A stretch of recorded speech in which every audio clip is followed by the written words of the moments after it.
everybody, welcome to this episode of Rush Roots. Today we have Michelle here. So, Michelle, why don't you tell us who you are and where you're from? Okay, I'm Michelle Geluso, and I'm from Oceanside, which is on Long Island, New York.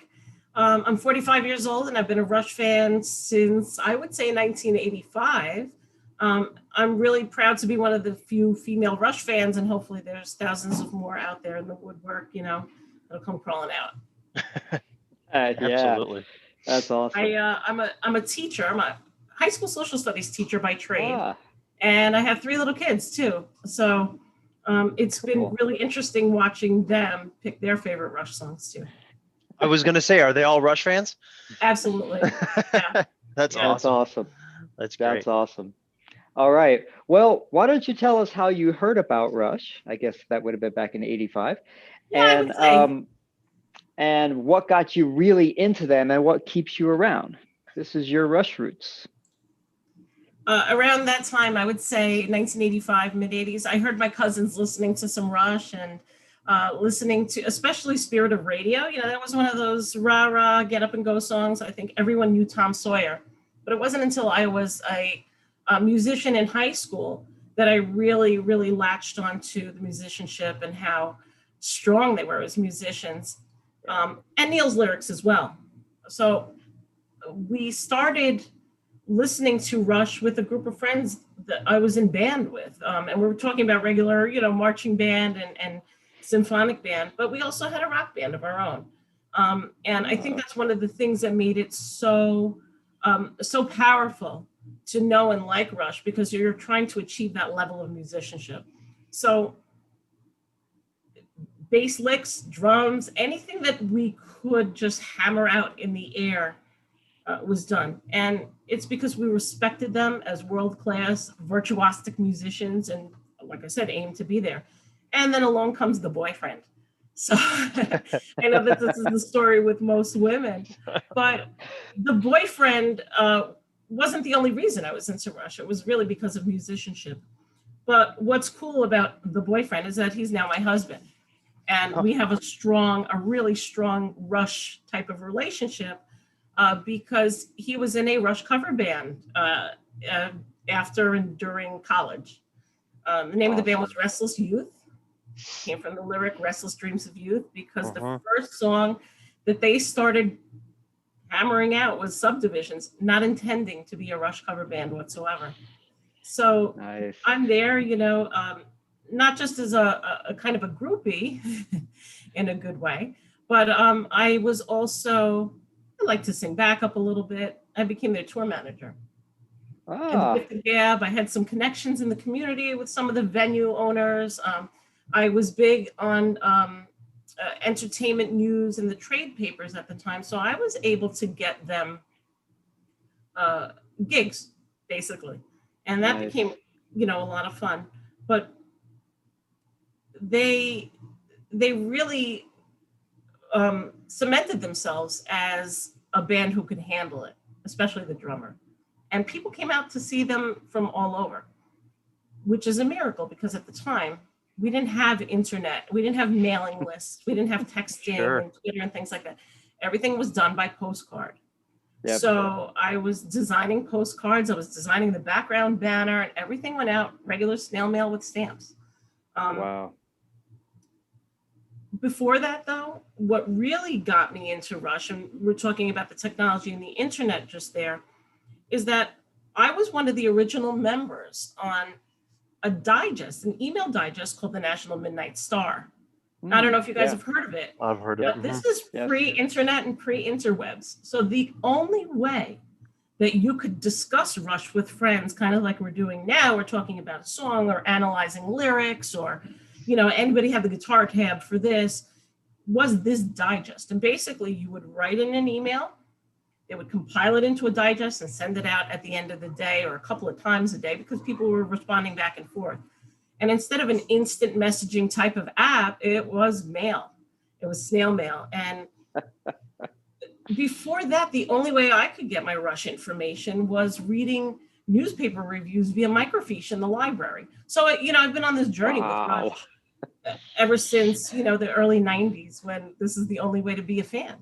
Now Yeah. we can all be huge super fans because of the technology and because of the internet and how we're connected. So that for me, that's It's what like really this, gave right? me my super fandom. Yes. This was the I purchased Yes. this, the newsletters, 1980 to Yeah. 1994. I'm sure probably were Wow. subscribed to some of these too, right? I love it. I don't have it, but I would love to own one myself. And you're right. This is the only way to communicate or to make that connection with other Rush fans, because it's like, oh, they feel the same way I do. Hey, Right. how cool was that? At the time, I was one of only 2 women on the National Midnight Star. So that was pretty cool too. And to hear Wow. my take. We always have lyric contests and things like that, kind of what we're doing right now on Instagram, but people aren't responding immediately. You have to kind of wait a few hours or even 24 hours sometimes to get an answer. Yeah. So very interesting. But again, giving you that opportunity to define yourself as that super fan or to be communicating Yeah. with others, you know. Yeah. I went on to be during college. The way I paid my way through college, I was a travel agent for Stars. I did tour travel. Basically, I was booking the hotels for the artists and the crew. And unfortunately, I wasn't a Rush travel agent, but I always had their poster hanging in my office, and people used to, look at it and be like, you don't even do Rush's travel. What are you doing? I'm like, well, I have to represent. This is musicianship. I was studying to be a high school social studies teacher, though, and what I found myself doing as a high school social studies teacher was using their lyrics for a lot of the words to teach with and to teach from. And um, the number one song that I used when I first started teaching, off the top of my head that I know, is Tai Shan. Oh, So okay. Oh, it put wow. me into that category of people who love Tai Shan, and I was so disappointed to hear how much they hated it. But we use songs like Red Sector A, Distant Early Warning, the Manhattan Project. That was a huge one for me, the Manhattan Project. The Trees, obviously. Yep. Although we know that it wasn't necessarily an allegory for communism and oppression, we're using it that way. Sure. So then I expose a whole new generation of kids to Rush. And while they hadn't necessarily heard of it, or maybe they heard of it from a parent, they had a whole new perspective on Rush based on the lyrics that we were analyzing and how it applied to history at the time. So that's my cool. Rush story. It still continues. I still love to analyze lyrics. I still love to look at that stuff. And I'm grateful for the format that we're using now. That's awesome. Awesome. The one Wow. song you didn't mention was Bastille Day. That was used when I was growing up in history class. So that was the one Rush song that I remember. So, but no, I think that's awesome. I think that's Oh, great. yeah. Uh, Fantastic. why don't you tell us? You may have said this already, but when and where and what tour your first Rush show was. Okay, so it was June 19th, 1992 at Jones Beach, which is in Wantagh, New York. It's down here. Jones Beach is a big, huge, famous beach for our area. But what really struck me with that concert is that everyone they had already been to a Madison Square Garden show on the Roll the Bones tour. And at that age, at 16, 17 years old, everybody was freaking out. You got to see the lasers. You got to see the lasers, the laser lights. It's so amazing.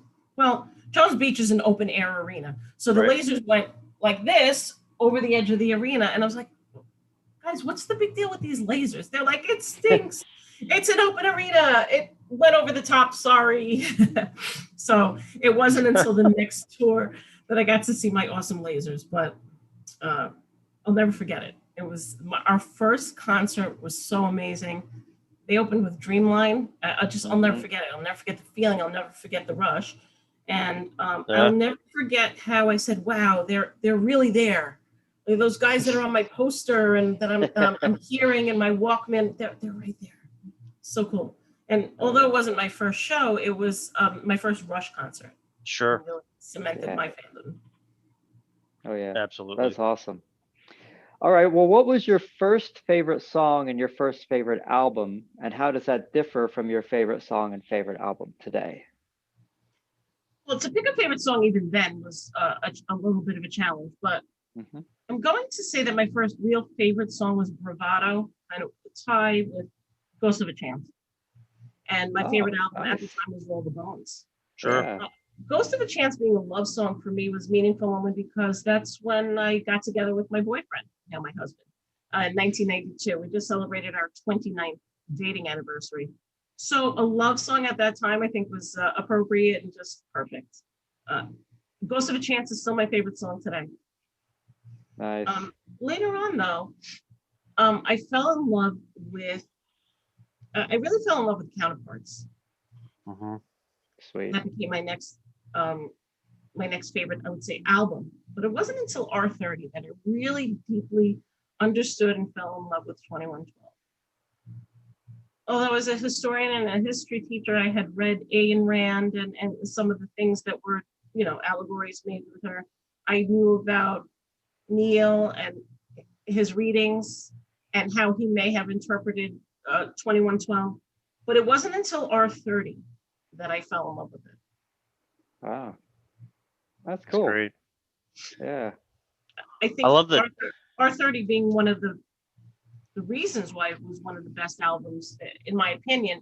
And I chose a live album because of the sound, the richness of that sound, the depth of the sound. And also some of the things that Geddy did vocally to compensate for, the time period and the age and some of the little nuances he put in there. I really found myself gravitating toward what he was doing in a modern way.